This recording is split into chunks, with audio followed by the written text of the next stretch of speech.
નમસ્તે મિત્રો, અગાઉ આપણે જોયું બરોબર, કોની કિંમત 140 થી વધારે ઓછા જોઈ લીધું. ત્યારબાદ છે કે સંગીતા સાચી છે મિત્રો એવું આપણને કહ્યું છે. તો સંગીતા તેના દાદા સાથે બજારમાં ગઈ છે બરોબર. તો અહીંયા આપણને જુદા જુદા ભાવની કિંમત જોવા મળે છે. તેલ તો કે 70 રૂપિયા, બિસ્કિટ તો કે 25 રૂપિયા, ઘી 127 રૂપિયા, ચોખા 10 કિલોનો ભાવ 150 રૂપિયા છે. તો તેણે કિંમત તરફ જોયું, તેના દાદાને કહ્યું કે બિસ્કિટ કરતા ઘી 102 રૂપિયા વધારે મોંઘું છે. તો બિસ્કિટના 25 છે, ઘીના 127 છે. તો 102 રૂપિયા વધારે મોંઘું છે. તો કે હા સાચું છે, 102 રૂપિયા શું થાય, વધારે મોંઘું થાય. બરોબર, સાચું છે એનું. બરોબર, સંગીતાનું સાચું છે. તેલ અને ઘી બંનેની ભેગી કિંમત 200 રૂપિયા કરતા વધારે છે. તો મિત્રો જો તેલ કેટલા છે તો કે 70, ઘી કેટલા છે 127. તો 127 ના ઘી છે અને 70 નું શું છે, તેલ છે. તો બેયનો સરવાળો કરી દઈએ મિત્રો. તો 0 ને 7 7, 7 ને 2 9 અને 1 નો 1. તો એ શું કીધું છે કે 200 રૂપિયા કરતા વધારે છે. તો 197 છે એ 200 કરતા વધારે છે કે ઓછા છે, તો કે ઓછા છે. તો મિત્રો એ શું આવશે, રોંગ આવશે. ઘી અને 10 કિલો ચોખાની કુલ કિંમત 300 રૂપિયા કરતા ઓછી છે. તો કે ઘી અને 10 કિલો ચોખા, તો 10 કિલો ચોખાના કેટલા છે મિત્રો 150. ઘીની કિંમત કેટલી છે તો કે 127. બરોબર, તો સરવાળો કરી લઈએ 7, 5 ને 2 7, 2 ને 1 ને 2. તો શું કીધું છે કે 300 રૂપિયા કરતા ઓછી છે. તો 277 છે મિત્રો, 300 કરતા વધારે કહેવાય કે ઓછા કહેવાય, ઓછા જ કહેવાય. તો ઓછી જ છે, તો રાઈટ આવશે.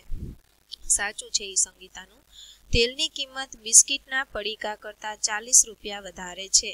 તેલની કિંમત છે એ બિસ્કિટના પડીકા કરતા 40 વધારે છે. તો આપણે જોઈ લઈએ, બાદ બાકી કરી લઈએ કે 70 માંથી હું 25 બાદ કરું તો મિત્રો 0 માંથી 5 જશે, ન જાય તો આપણે શું લેવું પડશે, 10 ઉછીતા લેવા પડશે. તો 10 માંથી 5 જાય તો કે 5 અને 6 માંથી 2 જાય તો 4. તો શું કે છે કે 40 રૂપિયા વધારે છે. તેલની કિંમત છે એ બિસ્કિટના પડીકા કરતા 40 રૂપિયા વધારે છે. ના, 40 વધારે નથી મિત્રો. કેટલા વધારે છે, 45 વધારે છે. એટલે અહીંયા સંગીતાનું ખોટું આવશે. સંગીતા સાચી છે, સાચી હોય તો ખાનામાં રાઈટ અને ખોટી હોય તો ખાનામાં ચોકડી કરવાની છે, જે આપણે કર્યું છે. બરોબર મિત્રો. પછી વાર્તા પ્રશ્નો. નિશા અને સોનુ વાર્તા પ્રશ્નો બનાવતા હતા. તો નિશાએ કહ્યું વર્ગમાં 13 છોકરા અને 14 છોકરીઓ છે. સોનુ તું આના પર પ્રશ્ન બનાવી શકે છે. બરોબર, તો સોનુએ લખ્યું, જો આવી રીતે પ્રશ્નો બનાવવાના, વર્ગમાં 13 છોકરા અને 14 છોકરીઓ, તો બધા મળીને કેટલા વિદ્યાર્થીઓ થાય. બરોબર, બીજો પ્રશ્ન એમ બને કે વર્ગમાં છોકરા કરતા છોકરીઓ કેટલી વધારે છે. એમ પ્રશ્ન બની શકે કે વર્ગમાં છોકરીઓ કરતા છોકરા કેટલા ઓછા છે. બરાબર, આવી રીતે તમે પ્રશ્ન બનાવી શકો. તો તમે પણ તમારા મિત્ર સાથે વાર્તા પ્રશ્નો બનાવી શકો. દરેક ચિત્ર તરફ, તેના પછીના શબ્દો તરફ જુઓ. તમારા પ્રશ્ન નીચે લખવાના છે, પ્રશ્નો લખવાના છે. નીચે શું લખવાના છે, પ્રશ્ન. 36 પુરુષો અને 52 સ્ત્રીઓ તેમના વારા માટે રાહ જુએ છે. તો અહીંયા શું તમે કરાવી શકો, તો કે પુરુષો અને સ્ત્રીઓ બંને મળીને કેટલા વ્યક્તિઓ થાય. બરોબર, અહીંયા તમે પ્રશ્ન તમારે લખવાનો છે કે સ્ત્રી અને પુરુષો અહીંયા લખવાના. પહેલા અહીંયા આપણે લખીશું, ઉદાહરણ આપણને આપ્યું છે તો લખીશું 36 પુરુષો 52 સ્ત્રીઓ. તો અહીંયા તમારે લખવાનું 36 પુરુષો અને 52 સ્ત્રીઓ. તો પુરુષો અને સ્ત્રીઓ કુલ મળીને કેટલા વ્યક્તિઓ થાય, એ પ્રશ્ન તમારે બનાવવાનો છે. બરોબર, હું લખતી નથી, ખાલી બનાવું છું. આપણી પાસે બપોરના ભોજન માટે 20 મિનિટ અને રમત માટે 15 મિનિટ છે. તો અહીંયા લખવાનું કે ભોજન માટે 20 મિનિટ અને રમત માટે 15 મિનિટ. તો નીચે પ્રશ્ન બનાવવાનો છે કે ભોજન અને રમત માટેનો કુલ સમય કેટલો થયો, કેટલો થાય. બરાબર, પ્રશ્ન બનાવી શકાય. પોસ્ટ ઓફિસ શાહિદના ઘરથી 1 કિમી દૂર અને તેની શાળાથી 2 કિમી દૂર આવેલી છે. બરાબર, શાહિદ પોસ્ટ ઓફિસ છે શાહિદના ઘરથી 1 કિમી દૂર અને તેની શાળાથી 2 કિમી દૂર આવેલી છે. તો અહીંયા લખવાનું કે શાહિદના ઘરથી 1 કિલોમીટર દૂર અને શાળાથી 2 કિલોમીટર દૂર. તો પ્રશ્ન શું બનાવી શકાય કે પોસ્ટ ઓફિસ છે શાહિદના ઘરથી કુલ કેટલા કિલોમીટર દૂર છે, બરાબર, શાળા અને ઘરથી કેટલા કિલોમીટર દૂર આવેલી છે. તો બેનો શું આવે મિત્રો? સરવાળો. બંટીએ 27 પુસ્તકો વાંચ્યા અને બબલીએ 34 પુસ્તકો વાંચ્યા. તો અહીંયા લખવાનું કે બંટીએ 27 પુસ્તકો વાંચ્યા, બબલીએ 34 પુસ્તકો.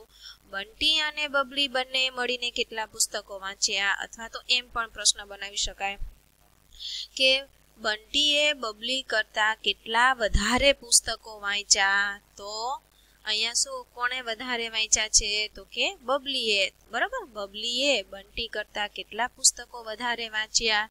તો બબલીમાંથી બંટીના બાદ કરી દેવાના, એટલા પુસ્તકો બબલીએ વધારે વાંચ્યા. એ પણ પ્રશ્ન તમે બનાવી શકો છો. પછી મિત્રો બાદબાકી કરવાની છે કે ડોલીએ 4 ડઝન એટલે 48 નંગ. 1 ડઝન એટલે કેટલા નંગ થાય મિત્રો? 12 નંગ. યાદ રાખજો. કેળા ખરીદ્યા અને તેના દરેક મિત્રને 1 કેળું આપ્યું. 13 કેળા વધ્યા તો કેટલા મિત્રોને કેળા મળ્યા? બરોબર, 13 કેળા વધે છે, દરેક મિત્રોને આપે છે. 48 નંગ છે તો કેટલા? અહીંયા દરેક મિત્રને 1 કેળું આપ્યું અને 13 કેળા વધ્યા તો તેણે કેટલા મિત્રોને કેળા આપ્યા? તો 12, દરેકને 1 આપે છે, બરોબર. તો 12 એકા 12, 12 દુ 24, 12 તરી 36, 48 નંગ હતા એમાં 13 વધે છે, બરોબર. તો 35 વિદ્યાર્થીઓને કેળા એને આપ્યા કહેવાય, બરોબર. તમે જાણો છો કે 13 થી આગળ ગણવાથી ઉત્તર મેળવી શકાય? તો કે 10 ના કૂદકાઓથી ગણવાનું વધારે સહેલું થાય. આ પ્રશ્ન હલ કરવા માટે પેજ નંબર 29 પર આવેલા કિટ્ટુના ઘરનો ઉપયોગ કરવાનો છે. ઘર હતું ને આપણે દોરેલું હતું ને એ. તો અહીંયા 10 10 ની ગણતરી છે મિત્રો. તો 48 માંથી 13 શું કરવાના છે? બાદ કરવાના છે. તો 13 તો કે 10 23, 33, અહીંયા 43, બરોબર. પછી અહીંયા 5 જ આવશે એટલે 48. તો જુઓ અહીંયા 30 ને 5 35. 48 માંથી 13 બાદ કરીએ તો કેટલા વધે? 35. અહીંયા જવાબ લખવાનો કે શું આવશે મિત્રો, બરોબર. તો અહીંયા કેટલા છે? 37 અને અહીંયા 37 ને 10 47, 47 ને 10 57, બરોબર.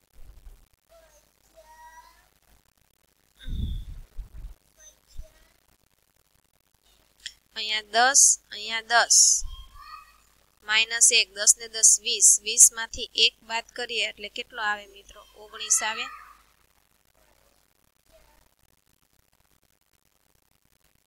કેટલા આવશે? 19. તો અહીંયા 56 કીધું છે ને આપણને, બરોબર. અહીંયા 56 માઇનસ 37. અહીંયા કેટલા? 10 10 ના 2 કૂદકા અને પછી 1 આગળ આવી જાય. તો અહીંયા કેટલો જવાબ આવશે? 19.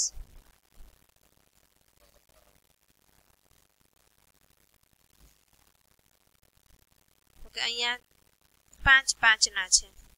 અહીંયા કેટલા છે? 60 છે, બરોબર. 45 છે અહીંયા.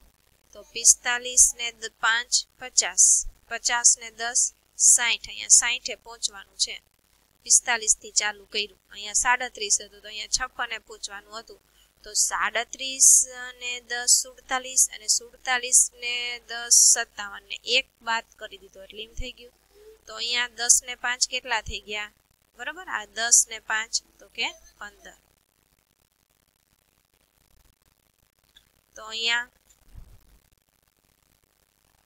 કેટલો જવાબ આવે? 60 માંથી 40 બાદ કરીએ તો કેટલા આવે મિત્રો? 15 આવે.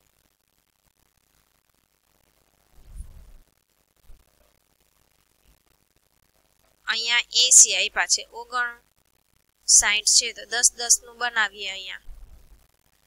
અહીંયા 59 થી અહીંયા કેટલાનું બન્યું છે? 1 નું જ બન્યું છે.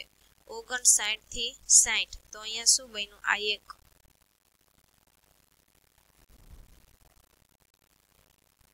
60 થી 10 70, 70 ને 10 80. તો અહીંયા મિત્રો આ 10 પેલા એક જ લખી નાખવાનું, એક જ છે ને 59 ને 60, આ એક, પછી આ 10 અને આ 10,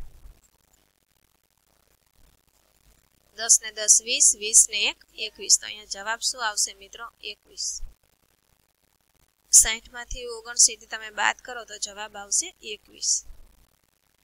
તો મિત્રો ચોથો, પાંચમો, છઠ્ઠો અને 7 આ ચારે ચાર દાખલા તમારે મહાવરામાં કરવાના છે, હોમવર્કમાં કરવાના છે મિત્રો. બરોબર. આવી રીતના રાજાના ઘોડા. એક રાજા હતો જે માત્ર 9 સુધી જ ગણી શકતો હતો. તમે કેટલા નંબર સુધી ગણી શકો છો? રાજાને ઘોડા પ્રિય હતા, પણ તેમાંના બધાને કદી પણ ગણી શકતો ન હતો. તે તમને એવી રીતે રાખતો કે તેને દરેક બાજુએથી માત્ર 9 સુધી જ ગણવાની જરૂર પડતી. ઘોડા એવી જ રીતે રાખતો, એ 9 સુધીને જ ખબર પડે. બરોબર. 9 સુધીને જ ગણી શકતો હતો. ઘોડા એમને બહુ પ્રિય હતા. તો અહીંયા 3 3 6 3 9, 3 3 6 3 9, 3 3 6 3 9, તો 3 3 6 3 9. તો શું કે છે? રાજા પાસે કુલ કેટલા ઘોડા હતા? તો કેટલા ઘોડા હતા મિત્રો? તો જોઈ લઈએ અહીંયા. આ 3, જો અહીંયા 3 3 3, અહીંયા 9 સુધી નજી ગણી શકતો. કેટલા સુધી? 9 સુધી. બરોબર. અહીંયા 3, અહીંયા 3, અહીંયા 3, અહીંયા 3, અહીંયા 3, અહીંયા 3, અહીંયા 3, અહીંયા 3 ને અહીંયા 3 3 6 3 9. તો આવી રીતે કઈ રીતે થઈ શકે? જો 3 3 6 3 9.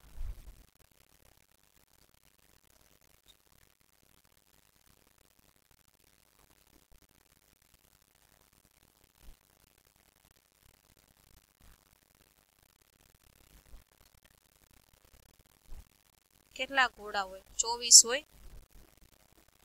1 2 3 4 5 6 7 8, 8 તરી 24.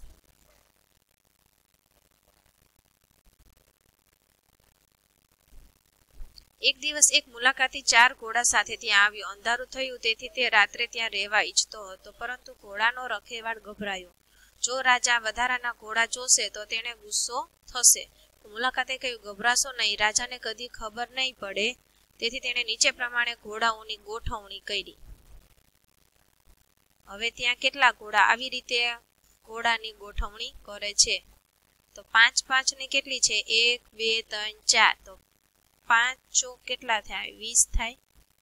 તો કુલ ઘોડા 2 1 2 3 ને 4, 4 દૂને 8. તો 20 ને 8 કેટલા થયા? 28 થયા. તો અહીંયા કેટલા આવશે મિત્રો? 28. બરાબર. રાત્રે રાજા ઘોડા ગણવા માટે આવ્યો તો દરેક બાજુએથી 9 ઘોડા ગણ્યા. તેને કહ્યું, અરે ખૂબ સુંદર. પછી તે સુખેથી સૂવા માટે જાય છે.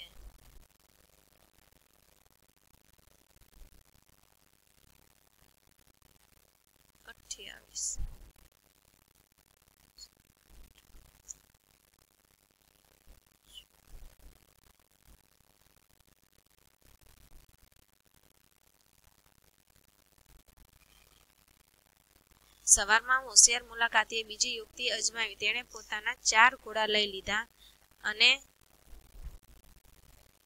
રાજાના કેટલાક વધારે ઘોડા લઈ નાસી છૂટ્યો. તો તેણે રાજાના ઘોડાઓ આ રીતે ઊભા રાખી દીધા. તો કેટલા કઈ રીતે ઊભા રાખી દીધા? 4 1 4 એવી રીતના 1 2 3 4. તો ચોકે ચોકે કેટલા થયા? 16. અને 1 2 3 4 4 ઈ, એટલે કુલ કેટલા થઈ ગયા મિત્રો? 20. મૂર્ખ રાજા તો કોઈ ખૂટતો ઘોડો શોધી શક્યો નહીં, તો તમે તેને મદદ કરી શકશો. બરાબર. હવે કેટલા ઘોડા બાકી રહ્યા? તો 20 ઘોડા બાકી રહે છે. 24 હતા, એમાંથી 4 ઈ લઈ જાય છે. રાજાના ઘોડામાં કેટલા ઘોડાઓ લઈ ગયો હતો? 4. અમે કઈ સંખ્યાઓ તમે બંને ઉમેરશો 100 મળશે, અને અમારી વચ્ચેનો તફાવત પણ 100 છે.